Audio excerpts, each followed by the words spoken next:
Hello everyone, आज है 30 अक्टूबर और आज इस वीडियो में हम बात करेंगे अनिल अंबानी ग्रुप की दो कंपनियों के बारे में। पहला है रिलायंस कम्युनिकेशन, जिसको हम आरकॉम के नाम से भी जानते हैं, और दूसरा है रिलायंस इंफ्रास्ट्रक्चर।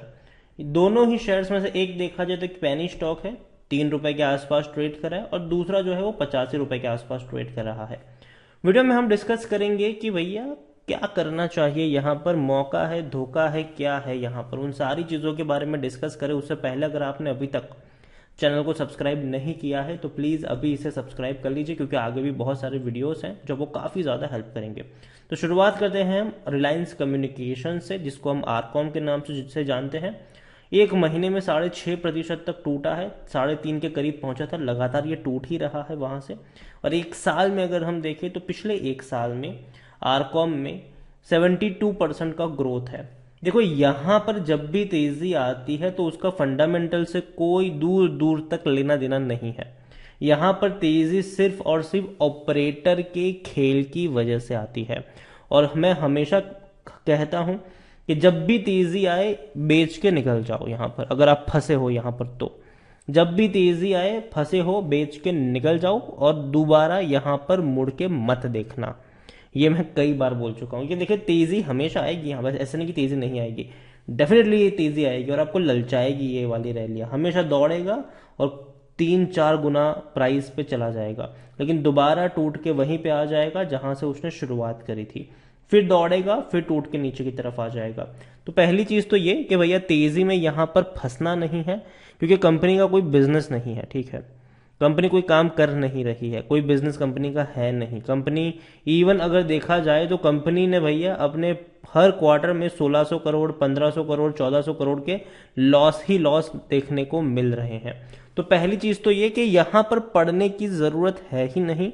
और अगर आप फंसे हुए हो तो ऐसी रैली का इंतजार करो और फिर ज्यादा लालच मत करो। ठीक है, कि ये मत सोचो कि अच्छा 5 पे गया है तो 6 पे भी जाएगा, 7 पे भी जाएगा। निकल जाओ, आपका पैसा मिल जाए, निकल जाओ यहां से। ज्यादा यहां पर एक्सपेक्टेशन के साथ घुसने की जरूरत नहीं है। ये सिर्फ और सिर्फ पैसा बर्बाद करने वाला शेयर है, क्योंकि कंपनी का कोई बिजनेस वैसे है नहीं। ठीक है, लेकिन फिर भी मैं हमेशा देखता हूं कि भैया वॉल्यूम ट्रेड ज्यादा ही नजर आते हैं यहाँ पर। लोग अभी भी यहाँ पे खरीदारी बिकवारी करते नजर आए हैं।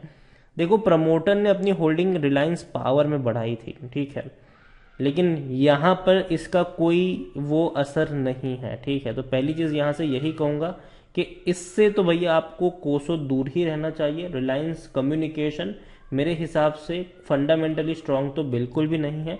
63% लोग according to Moneycontrol user बेचने की बात यहाँ पर कर रहे हैं, और मैं उनके साथ भैया सहमत हूँ कि यहाँ पर नहीं पड़ना चाहिए। रेवेन्यू अगर आप देखोगे तो साल दर साल सिर्फ और सिर्फ गिरावट में है। 6,500 करोड़ के रेवेन्यू 4,000 करोड़ पर पहुंचे, फिर 1,600 करोड़ पहुंचे, अब 760 करोड़ पर आ गए, और प्रॉफिट तो भैया है ही नहीं। हर साल कंपनी को 10,000 करोड़, 6,000 करोड़ का नुकसान ही हो रहा है। तो यहां पर पहली चीज पढ़ने की जरूरत बिल्कुल भी नहीं है। ललचाएगा ये शेयर आपको, और आपको लगेगा कि भैया पैसा बनेगा, पैसा बनेगा, पैसा बनेगा, लेकिन ऐसा कुछ नहीं होने वाला है। तो अवॉइड करेंगे तो फायदे में रहेंगे, घुसने की कोशिश करेंगे तो हमेशा याद रखें, जब भी तेजी आए तो ऊपर के लेवल पर निकल जाइए, ज्यादा लालच करने की जरूरत नहीं है। दूसरा अनिल अंबानी ग्रुप की ही कंपनी है रिलायंस इंफ्रा, 85 रुपीज का शेयर है ये। और यहां पर भी देखा जाए तो पिछले एक महीने में 20% की गिरावट है, 100 रुपए से ऊपर निकल गया था। यहां पर मैंने कई बार कहा है कि यहां पर भी नहीं पड़ना चाहिए, भले ही चाहे कुछ भी हो जाए मत पड़ो यहां पर। क्योंकि देखिए, एडीएजी ग्रुप की हर कंपनियों का यही हाल है। एक साल में 312% का ग्रोथ जरूर आया है, लेकिन आप देखेंगे तो 100 रुपए के आसपास से टूटा है ये, वापस दौड़ने की कोशिश करी, वापस टूटा। देखिए, पहले क्या था कि एडीएजी ग्रुप की कंपनियों में ऑपरेटर जो थे वो काफी हाईली एक्टिव थे, अभी भी एक्टिव है, लेकिन कुछ चुनिंदा कंपनियों में, जैसे कि रिलायंस इंफ्रा हो गया, रिलायंस पावर हो गया। डेफिनेटली कंपनी के द्वारा कुछ अच्छे डिसीजन लिए गए हैं, लेकिन फिर भी इसका मतलब ये नहीं है कि चीजें बेहतर हो गई है। क्योंकि अभी अगर हम देखें तो रिलायंस इंफ्रा के Q2 के रिजल्ट्स आए हैं और कंपनी को 287 करोड़ का नुकसान हुआ है, और ये कोई पहली बात नहीं है। पिछले साल भी 277 करोड़ का लॉस ही हुआ था इन्हें। तो कंपनी को नुकसान ही हो रहे हैं यहाँ पर, और मेरे हिसाब से कंपनी प्रॉफिट में तो बिल्कुल भी नहीं आ पा रही है। और भी कई अच्छे इंफ्रा के शेयर है, अगर आप खरीदारी करना चाहो तो भैया चेक करो, बहुत बेहतरीन कंपनी आपको मिल जाएगी जो प्रॉफिट भी कर रही है और अच्छा पैसा भी आपको बनाकर दे देगी। ये स्मॉल कैप शेयर है, 2230 करोड़ के आसपास का इसका मार्केट कैप है। शेयर होल्डिंग में प्रमोटर ने यहां पर खरीदारी नहीं करी है, रिलायंस पावर में करी थी, इंफ्रा में नहीं करी थी, लेकिन जब भी रिलायंस पावर में खरीदारी की खबर आई तो ये भी दौड़ गया इसके साथ साथ। और यहाँ पर देखिए 5% की होल्डिंग है प्रमोटर के साथ, प्रमोटर लगातार बेच रहे हैं यहाँ पर। और इतना ही अच्छा शेयर होता तो भैया प्रमोटर भी थोड़ी तो क्वांटिटी खरीदते, लेकिन यहाँ पर नहीं हो रहा है ये चीजें। रिलायंस इंफ्रा में अगर देखा जाए तो according to Moneycontrol user 23% लोग बेचने की बात करें, 77% लोग खरीदने की, जिनके साथ मैं अग्री नहीं करता हूं कि भैया खरीदो इसको, बिल्कुल भी नहीं। ये इसके भी रेवेन्यू टूट ही रहे हैं, गिरावट के ही रेवेन्यू है। प्रॉफिट भी अगर हम देखें तो नहीं हुआ है 2021 में, 144 करोड़ का लॉस हुआ है इनको, और इस बार Q2 में ही इनको तकरीबन 285 करोड़ का लॉस हो चुका है। तो चीजों को समझिए उस तरीके से। और ये पहली बार नहीं है कि रिलायंस इंफ्रा में या फिर अनिल अंबानी ग्रुप की कंपनियों में ऑपरेटर एक्टिव हो, ये पिछले 10 सालों से एक्टिव है ऑपरेटर यहाँ पर, और हर बार तेजी में लोगों का पैसा यहाँ पर डूबा ही है। खरीदने का सही मौका है, क्योंकि शेयर ओवरबॉट जोन में नहीं है, ये कहना है टिकर टैप का, मैं अग्री नहीं करता हूं इसके साथ, ठीक है। दूसरी बात, शेयर होल्डिंग की मैं बात करने जाऊं तो यहां पर प्रमोटर भैया है ही नहीं, और इवन प्रमोटर के सारे शेयर्स गिरवी पड़े हुए हैं। 5% की मुश्किल से होल्डिंग है, वो भी सारी की सारी गिरवी पड़ी हुई है यहाँ पर।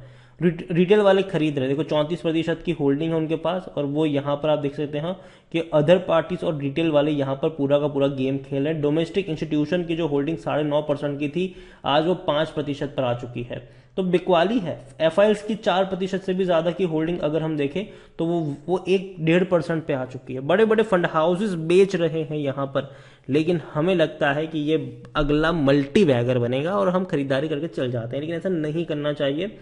पहली चीज, कंपनी को अगर हम देखें तो भैया साल दर साल, क्वार्टर दर क्वार्टर ग्रोथ नहीं है।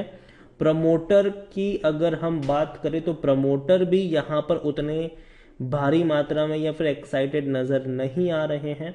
रिलायंस इंफ्रा तो भैया बड़ा गेम यहाँ पर चल ही रहा है, और मेरे हिसाब से हमें इस गेम में भाग नहीं लेना चाहिए, खास करके तब जब शेयर 85 रुपए के आसपास आपको मिल रहा हो। और दूसरी बात, रिलायंस कम्युनिकेशन आरकॉम भैया इसका बिजनेस ही नहीं है कुछ अभी के हाल में अगर देखा जाए तो इसको तो भैया दूर से ही नमस्ते करो और निकल लो। बाकी मर्जी आपकी, आपको रिस्क लेना है, पैसा लगाना है, लगा सकते हो। मेरे हिसाब से अवॉइड करोगे तो फायदे में रहोगे। वीडियो को यहीं पे एंड करूंगा, पसंद आया हो तो लाइक करो, शेयर करें।